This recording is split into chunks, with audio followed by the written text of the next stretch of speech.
Hi అండి, ఇవాల్టి non veg starter recipe వచ్చేసి అపోలో ఫిష్ ఫ్రై. రెస్టారెంట్ స్టైల్లో మనము ఈజీగా ఇంట్లో ఉండే ఇంగ్రీడియంట్స్ తోనే చేసుకుందాము. వీడియో చివరి వరకు చూడండి, ఎక్కడ స్కిప్ చేయకోకుండా. లేకుంటే నేను చెప్పే ప్రతి ఒక్క ఇంగ్రీడియంట్స్ ని మిస్ అవుతారు. 1.5 కిలో వరకు నేను అపోలో ఫిష్ ని తీసుకున్నానండి.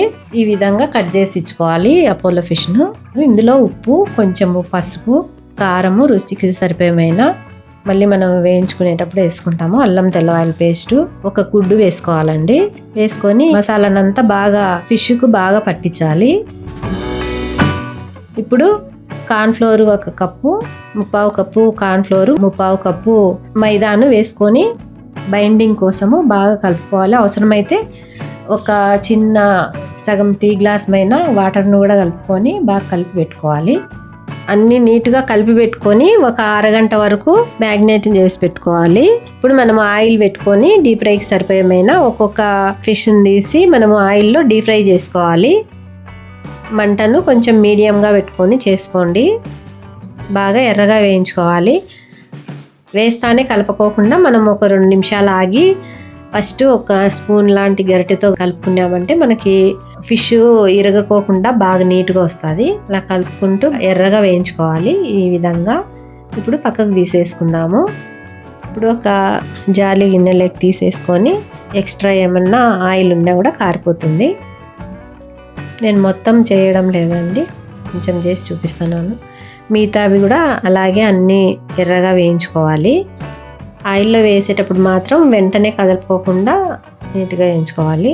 ఇప్పుడు కొంచెము ఆయిల్ని పక్కకు తీసేసుకొని ఒక 2-3 టేబుల్ స్పూన్ల పైన ఆయిల్ వేసుకొని సన్నగా కట్ చేసుకున్న తెల్లగడ్డలు, సన్నగా కట్ చేసుకున్న అల్లము 2 మనం ఆయిల్లో వేసేసుకోవాలి. హై ఫ్లేమ్లో పెట్టుకొని తెల్లగడ్డలు, అల్లంని సన్నగా కట్ చేసుకోవాలి, వేయించుకోవాలి. మంటను మాత్రం హైలోనే పెట్టుకోవాలి.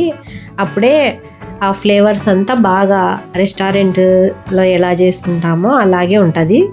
ఇప్పుడు మనము సన్నగా కట్ చేసుకున్న పచ్చిమిర్చిని కూడా ఒక 4-5 పచ్చిమిర్చిని తీసుకొని ఈ విధంగా కట్ చేసుకొని అవి కూడా వేసి వేయించుకోవాలి. అందులోనే పచ్చికరివేపాకును కూడా కొంచెం వేసుకొని బాగా మిక్స్ అయ్యేటట్టు కలుపుకోవాలి. ఇప్పుడు మంటను మాత్రం లోలో పెట్టుకొని ఒక టేబుల్ స్పూన్ పైన టమాటా కెచప్ వేసుకున్నానండి. టమాటా సాస్ వేసుకొని కలుపుకోవాలి. ఇప్పుడు మనం ఫిష్లో వేసుకున్నాం కదా, ఇందులో కూడా మనకి కొంచెం ఒక టీ స్పూన్ పైన కారము, టీ స్పూన్ పైన మిరియాల పొడి, కొంచెము 1/4 టీ స్పూన్ పైన పసుపు, గరం మసాలా 1/2 టీ స్పూన్ పైన గరం మసాలా, కొంచెం సాల్ట్ వేసుకోవాలి.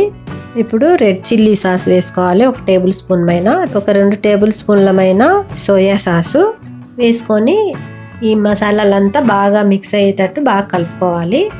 ఇప్పుడు కొంచెం మంటను హైలో పెట్టుకొని మసాలాలంతా నీట్గా కలుపుకోవాలి. ఇప్పుడు ఒక టీ గ్లాస్ పైన వాటర్ వేసుకొని బాగా మిక్స్ అయ్యేలాగా బాగా కలుపుకోవాలి. ఇప్పుడు ఒక 1/2 చెక్క వరకు నిమ్మరసం పిండుకోవాలి. విత్తనాలు తీసేసుకొని నిమ్మరసం కూడా బాగా కలిసేలాగా అంతా బాగా కలుపుకోవాలి. ఇప్పుడు మంటను హైలోనే పెట్టుకోవాలి. మసాలాలు వేసేటప్పుడు మాత్రం మనము సిమ్లో పెట్టుకోవాలి, మాడుకోకుండా. మిగతా ప్రాసెస్ అంతా హైలోనే చేసుకోవాలి. హైలో చేసుకుంటేనే ఆ ఫ్లేవర్ అంతా ఎక్కడ మిస్ కాకుండా ఉంటుంది.